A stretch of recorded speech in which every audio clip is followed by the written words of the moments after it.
Buruknya tata kelola pelayanan publik di berbagai instansi pemerintah, apalagi kualitas pelayanan di tengah pandemi COVID-19 masih menjadi sorotan masyarakat.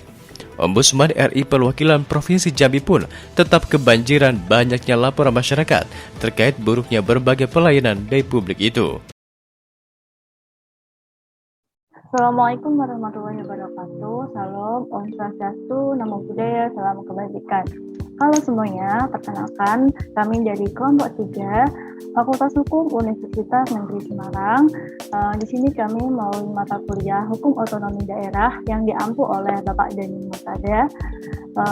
Sebelumnya perkenalkan anggota kelompok kami, yaitu ada saya sendiri, Rahmawati Mlatisani dengan nomor NIM 8114201122. Kemudian next rekan saya.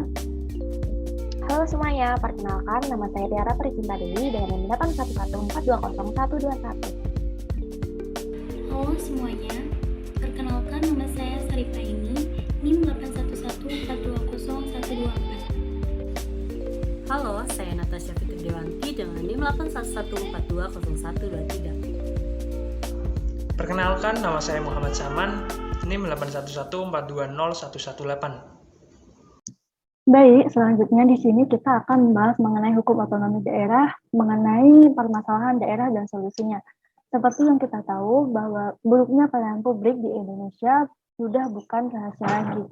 Di kalangan aparatur negara masih terkesan mempersulit pelayanan, sehingga muncul istilah kalau bisa dipersulit, mengapa harus dipermudah? Kalau bisa diperlambat, mengapa harus dipercepat? Urusan negara tidak bisa selesai jika kita berjalan sendirian, dan sebagainya.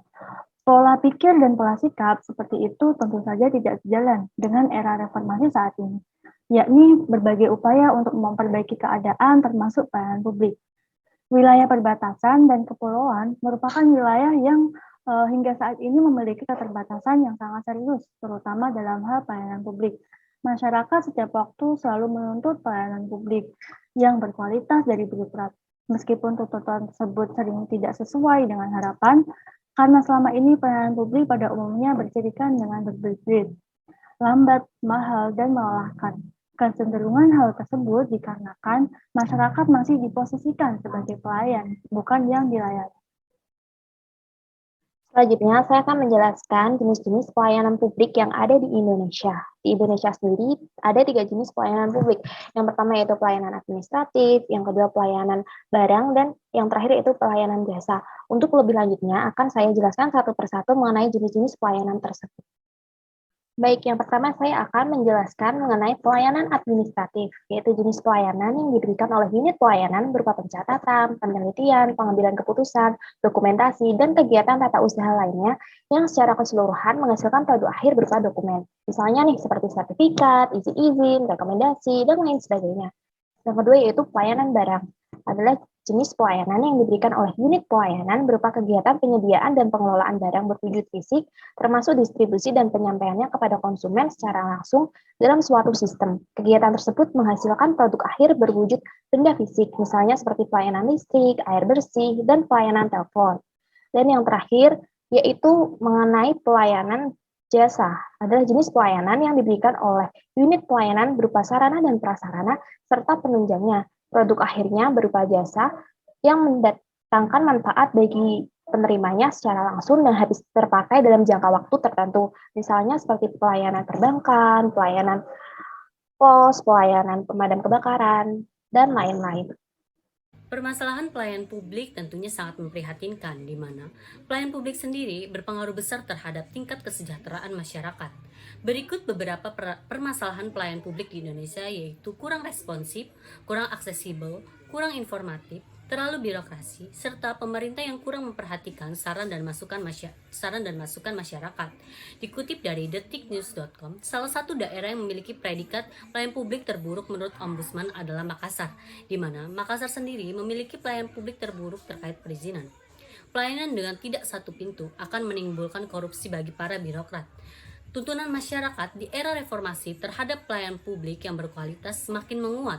Oleh karena itu, kredibilitas pemerintah dalam menghadapi permasalahan pelayanan publik sangat diperlukan. Mengingat pelayanan publik tentunya sangat berpengaruh besar terhadap kesejahteraan masyarakat itu sendiri.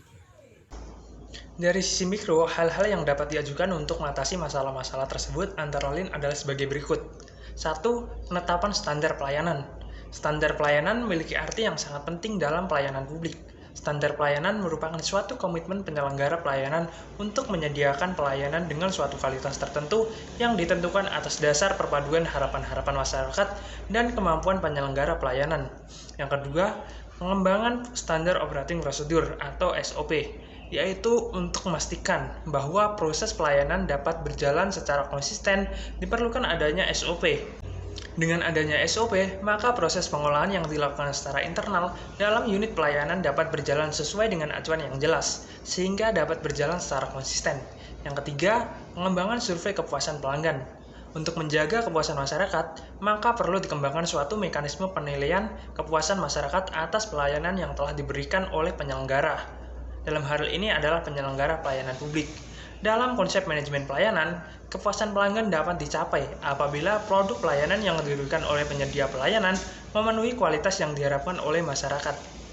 Yang keempat adalah pengembangan sistem pengolahan pengaduan.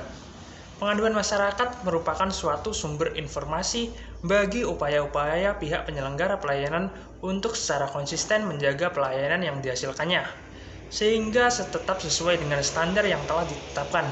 Oleh karena itu, perlu didesain suatu sistem pengolahan yang perpaduan yang secara dapat efektif dan efisien mengolah berbagai perpaduan masyarakat, menjadi bahan masukan bagi perbaikan kualitas pelayanan. Baik, selanjutnya, berbicara tentang pelayanan publik yang baik, Banyuwangi merupakan kota yang dapat menjadi contoh akan hal tersebut. Banyuwangi dikatakan memiliki penerapan inovasi digitalisasi dalam pelayanan publiknya yang baik. Di Banyuwangi, Jawa Timur, kantor desa dan ruang-ruang publik menjadi titik penyediaan Wi-Fi. Penerapan kinerja yang merupakan bagian e-government juga dikembangkan untuk memudahkan pengawasan kinerja yang dijadikan ukuran pemberian tunjangan kinerja aparatur sipil negara (ASN). Adapun menurut Menteri Badan Usaha Milik Negara (BUMN), Erick Thohir mengatakan bahwa Kabupaten Banyuwangi, Jawa Timur telah menjadi contoh bagaimana daerah bisa bertransformasi dengan inovasi. Perkembangan transformasi inovasi di Kabupaten Banyuwangi jelas membutuhkan kerja ekstra dan kerja cerdas dalam mencapai leap forgiving secara keseluruhan, baik pada sektor OPD maupun hubungan komunikasi antar masyarakat dan sektor privat.